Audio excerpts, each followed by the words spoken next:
Bonjour, pour faire suite à ces diagrammes statistiques, attaquons-nous maintenant à la question de l'histogramme. Histogramme des effectifs ou des fréquences, encore une fois on peut parler des deux. Ici on prendra un exemple d'histogramme d'effectifs. Alors, dans la vidéo précédente, nous avons constaté que on pouvait faire un diagramme en barre.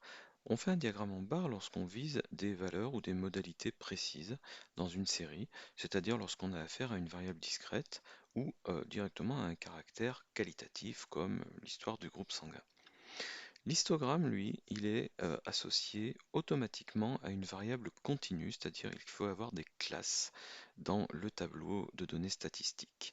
Ici, les intervalles 50, 80, 80, 100, etc. Nous avons 300 entreprises réparties en fonction du nombre d'employés, mais avec un certain flou.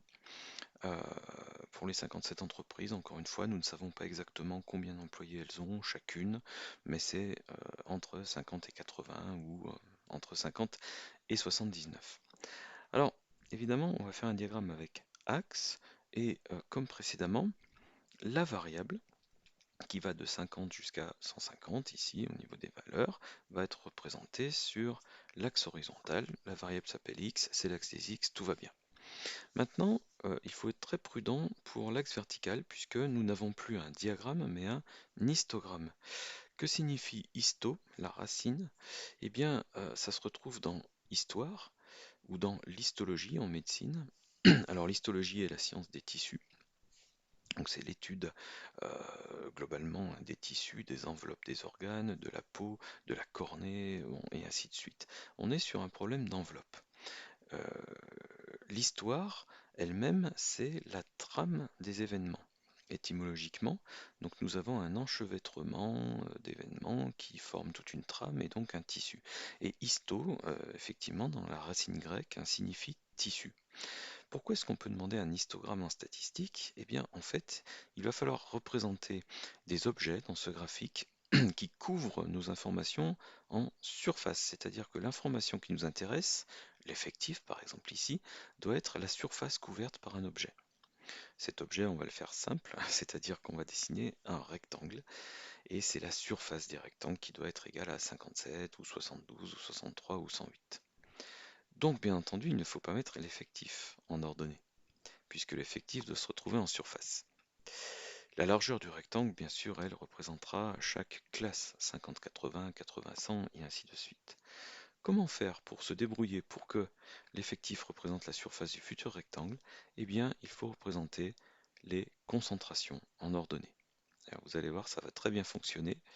Je gradue donc 0, 1, 3, 5. Bon, les concentrations dans le tableau montent jusqu'à 6,3. Représentons le premier rectangle et regardons ce qui s'est passé. Le premier rectangle a une hauteur de 1,9 alors que sa largeur est égale à 30. Multiplions 30 par 1,9 pour obtenir l'aire du rectangle et, miracle, on obtient 57. Bien entendu, puisque par définition, la concentration, C indice I, était égale à NI divisé par AI. Donc NI est égal à AI fois CI, et le tour est joué. Longueur fois largeur pour le rectangle nous donne bien l'effectif. Faisons ça avec les autres rectangles et on va pouvoir parler un peu plus concrètement de ce qui s'est passé dans le graphique. Une dernière fois. Le deuxième rectangle a une hauteur de 3,6. Il représente 72 entreprises. Le troisième une hauteur de 6,3 et enfin le dernier une hauteur de 2,7. Est-ce qu'on a bien des aires de rectangles qui représentent exactement les nombres d'entreprises? Eh bien oui, regardons un petit peu comme pour une intégrale, hein, une échelle d'aire, un petit carreau ici. Euh, Ce petit carreau, vu les échelles prises sur les axes horizontal et vertical, a une largeur égale à 10 et une hauteur égale à 1. 10 fois 1, 10. Ce petit carreau représente 10 individus, c'est-à-dire 10 entreprises ici. Et revenons dans nos rectangles. Alors effectivement, si je compte les carreaux qui sont dans les rectangles, pas forcément exact puisque les rectangles n'ont pas des hauteurs en nombre entier de carreaux, mais peu importe.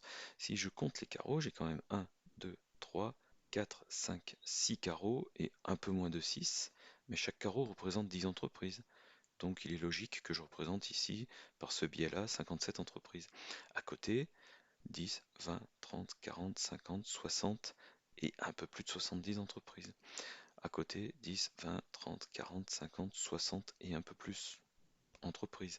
Et ici, 10, 20, 30, 40, 50, 60, 70, 80, 90, 100, un peu plus de 100, 108 entreprises.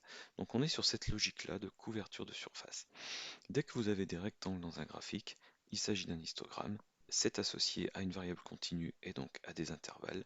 Et on doit absolument mettre des concentrations en ordonnée. Voilà, on raisonne en surface couverte. Une information supplémentaire, souvent sur un histogramme, on voit un polygone des effectifs qui est une figure, une ligne brisée. Un polygone, c'est une ligne brisée qui, sur un histogramme, se représente à partir du rectangle le plus haut. On part du centre du côté supérieur du rectangle le plus haut et on fait descendre comme ça une série de segments de part et d'autre avec lesquels on va respecter en fait la demi-largeur de ce rectangle le plus haut, demi-largeur qui va être reportée à partir des coins supérieurs des autres rectangles et jusqu'en bas, jusqu'à l'axe. Ça fait joli, d'accord? C'est vraiment une représentation esthétique, un essai de lissage de l'histogramme qui représente très grossièrement des pavés qu'on met côte à côte. Et donc on peut s'imaginer la forme de la courbe qu'on obtiendrait si on avait des données plus précises sur ces entreprises. L'avantage étant, ou la logique de la construction ici de cette ligne verte, étant qu'elle couvre la même surface totale que l'histogramme, pour des raisons géométriques très simples, hein. C'est que simplement un rectangle qui a été couvert par l'histogramme mais pas par la ligne verte est rattrapé de l'autre côté par la ligne verte. Et on a effectivement ici un triangle par contre, hein, j'ai dit un rectangle, on a ici deux triangles égaux, hein, de même mesure, et donc on peut comprendre effectivement que géométriquement la surface totale couverte par la ligne verte soit égale à celle de l'histogramme. Mais ça n'a pas, à ma connaissance, plus d'utilité que ça. On s'en tiendra donc à l'histogramme, aux rectangles qui sont notre source de données la plus importante. Voilà, on se retrouvera dans la prochaine vidéo pour parler du diagramme d'effectifs cumulés croissants ou de fréquence cumulée croissante qui obéit à une autre logique. À très bientôt.